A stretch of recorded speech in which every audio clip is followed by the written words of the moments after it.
We did a double feature where first we went to go see Adam Driver 65, and then we went in to go see Scream 6. Now, I am not a Scream fan, all right? I'm not a big Scream fan. I'm not a big fan of the franchise. I like the first one well enough. Didn't like any. I didn't like 2. I didn't like 3. I didn't like 4. And then 5 came out last year. And I was really pleasantly surprised by 5. I had a good time with it. I really quite enjoyed it. So that, coupled with some really good trailers for Scream 6, I found myself for the first time in my life being excited to see a Scream movie.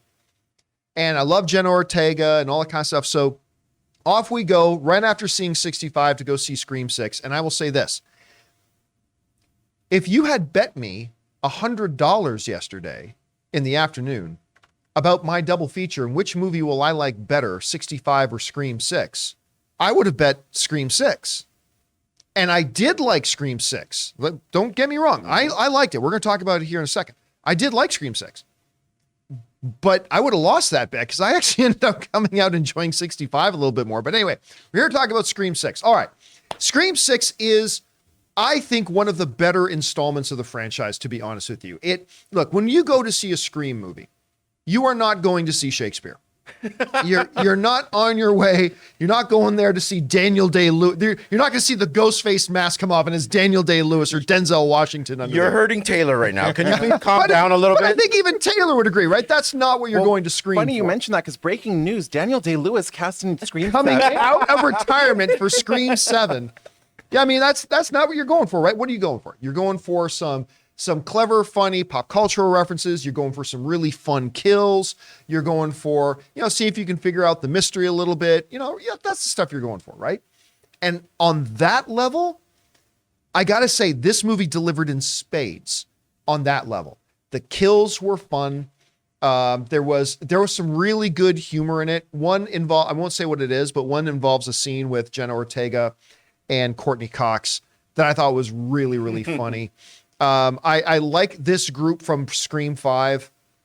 All those things that are the primary things that you go to a Scream movie for, on those levels, it totally worked. Now, on the other side, all the things that are traditionally a little bit weak about the Scream films, oh yeah, those things are big weaknesses. Let me throw out a couple things here, okay? Oh, no. And I'm not going to get into spoilers, but these are tropes that have been in but not just the Scream movies. These are tropes that have been in 1,000 movies, and they always drive me freaking insane. One, of course, is in a movie, if a bad guy is chasing a good guy or good guys, right? This has been in the Scream films. This has been all the horror films. This has been in a lot of action films. This has been in thousands of them. Scream is not the only one guilty of this. But I always want to yell at the screen when, let's say, a killer's chasing somebody, and as the killer comes around the corner, the hero or heroine sees a baseball bat and picks up the baseball. And again, this isn't a specific thing to this Scream movie. I'm just making up a scenario here, right?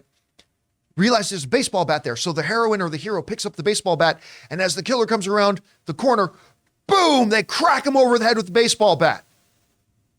Logic dictates that you look down at that bat in your hand and go, oh, cool, that worked. And then you continue to bash in the brains of the person, or you pull a little curb stompy, pull a little, what is it, American History X? Pull a little American History X, and you I hate that curb scene. stomp that sucker. I hate that But scene. what happens every fucking time?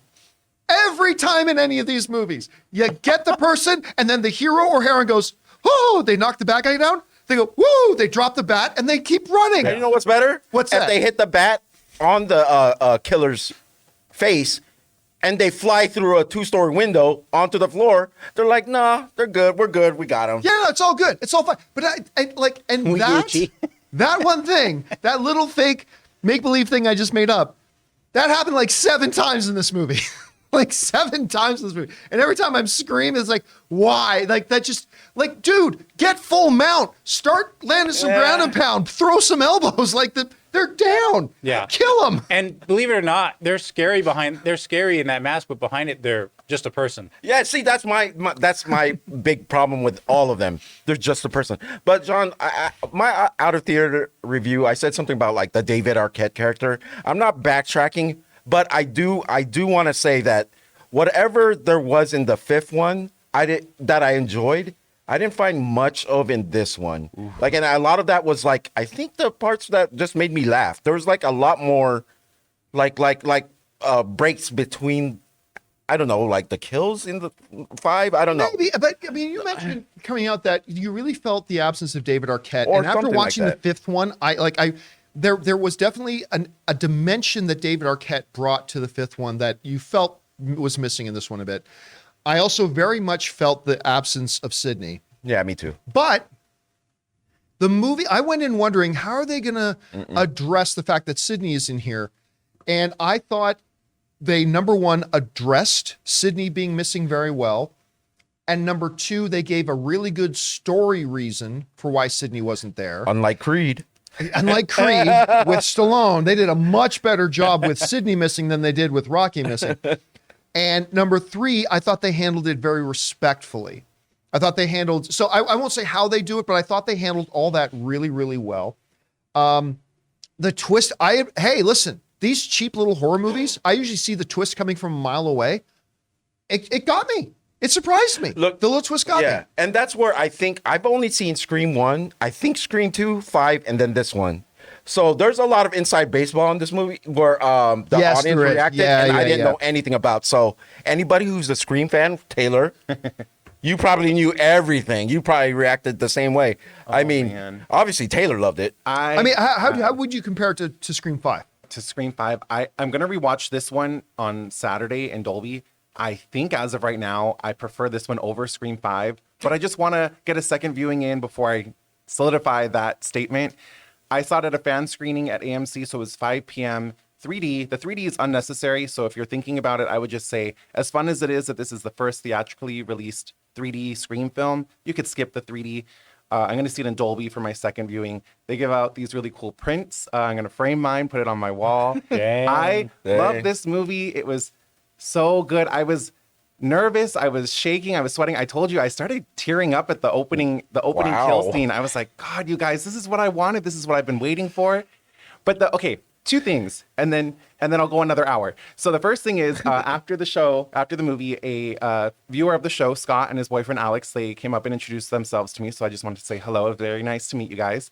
And then the second thing is, so I did my out of the theater review, and I did not plan this. 4 minutes and 20 seconds, you guys. That's great. That is great. I have a big question, John. Yeah. Well, first of all, props to Jenna Ortega. She's the new, I don't know how old she is, Princess Queen. She's great. She's great in this movie. She's Inland really Empire, because she's from born in Coachella. Props to her. The big question: you saw the turnout at Scream 6. Yeah, that theater was packed. Yeah, it was significantly more people than at 65. It wins the weekend, right? Oh yeah. Actually, well, they were forecasting this was going to be the biggest opening of the franchise so far. That's what the forecast was. Obviously, we'll know on Sunday, but yeah, I mean, there's really nothing to compete against it. Creed will have its drop. I wish 65 could compete. I wish. Because it was not a full theater at 65. Yeah. I mean, it was. I don't even think it was half full at 65. They didn't market that film well, but.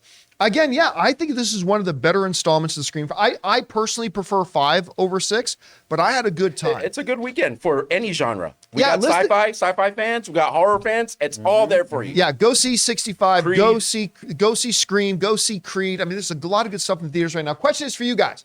Did you have a chance to get out there and go see Scream 6? If so, what did you think? Whatever your thoughts are, guys, jump on down to the comment section below and let us know your thoughts. With HelloFresh, you get farm-fresh, pre-portioned ingredients and seasonal recipes delivered right to your doorstep. Skip trips to the grocery store and count on HelloFresh to make home cooking easy, fun, and affordable. And that's why it's America's #1 meal kit. Guys, it's the new year. Do you remember those New Year's goals you promised yourself you'd stick to? HelloFresh is here to help you eat better by delivering fresh ingredients and easy recipes right to your door, taking the hassle out of dinner time. Looking for an easy way to eat well and save money? Cut back on expensive takeout and delivery and get started with HelloFresh. You'll love how fast, easy, and affordable it is to whip up a restaurant-quality meal right in your own kitchen. My wife Ann and I have been constantly impressed by HelloFresh. Not only how absolutely delicious the food is, but how easy it is to prepare and how much fun we have doing it. Go to HelloFresh.com/Campea60 and use the code Campea60 for 60% off plus free shipping. That's HelloFresh.com/Campea60 for 60% off plus free shipping. HelloFresh, America's #1 meal kit.